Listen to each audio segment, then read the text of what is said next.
সুজন, অন্তর এদিকে আয়। জি বস বলেন। আজকে ওকে একটা কাস্টমার এসে না? না বস, আজকেও একটা কাস্টমার আসেনি। তবে চিন্তা করেন না, কাস্টমার ঠিকই আইব। কাস্টমার চিন্তা করি না, কারণ আল্লাহ পাক হচ্ছে উত্তম পরিকল্পনাকারী। এখন তুমি করে যেটা লেগে ডাকছি, কালকে যেহেতু বন্ধের দিন, আজকে রেস্টুরেন্টটা তাড়াতাড়ি বন্ধ করে যায় গা। কি বলেন বস, এমনিতেই তো বেচা কিনি নাই, আবার বলতেছেন তাড়াতাড়ি রেস্টুরেন্ট বন্ধ করে যাইতাম গা।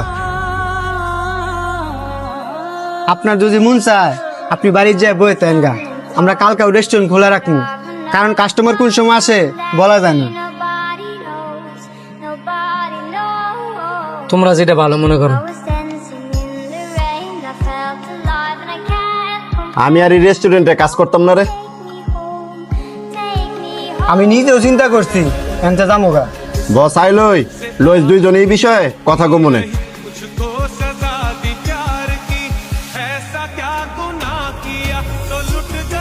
বস আপনার সাথে একটা বিষয়ে কথা কইতাম। বলো। বস, আমরা দুজনে আপনার এখানে আর কাজ করতাম না। কেন? আমি তো তোমার বেতন ঠিকঠাক মতো দেই হই, নাকি অন্য কোনো সমস্যা?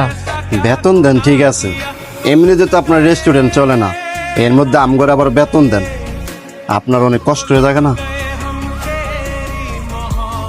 বস, আমরা জানি আপনি আমাদের অনেক ভালোবাসেন, আমরাও আপনার অনেক ভালোবাসি, কিন্তু বৈশা বৈশা বেতন নিতে আমাদের আর ভালো লাগে না। তোমরা আমার কর্মচারী না, আমার ভাই। যেই জায়গার মধ্যে আমি বাইঙ্গা পড়ি নাই, তোমরা কে লেগে বাইঙ্গা পড়ছো?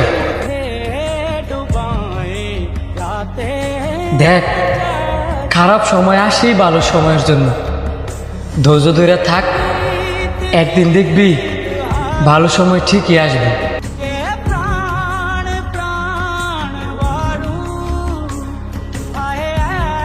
খারাপ সময় হচ্ছে একটা পরীক্ষা, আর আল্লাহ যারা বেশি ভালোবাসে তারই বারবার পরীক্ষা ফেলায়। তোরা যা, আর ভুলো রেস্টুরেন্ট ছেড়ে যাওয়ার কথা মুখ আনবি না, যা।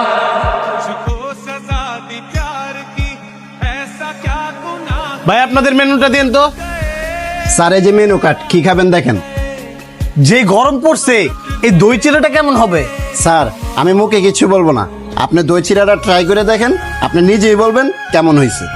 এত কনফিডেন্স, তাহলে তো খাইতেই হয়। ঠিক আছে, আমার জন্য একটা নিয়ে আসেন। Okay sir. স্যার এই নেন দই চিড়া।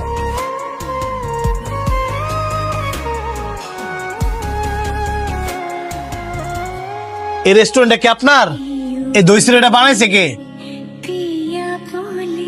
কেন স্যার, বেশি একটা খারাপ হয়েছে? দই চিড়াটা বানাইছে কে তার ডাক দেন। হ্যাঁ সুজন, এদিকে আয়। জি বস বলেন। একদিন পর একটা কাস্টমার আইছি, কি দই চিড়া বানাই দিছস? আরে ভাই আপনি খারাপ ভাবে নিতেছেন কেন? উনি দই চিড়া একবার 100 বানাইছে।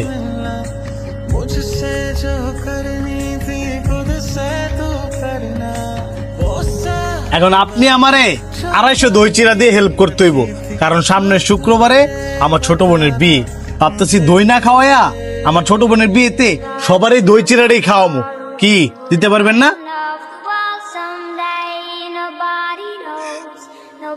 জি অবশ্যই পারমু।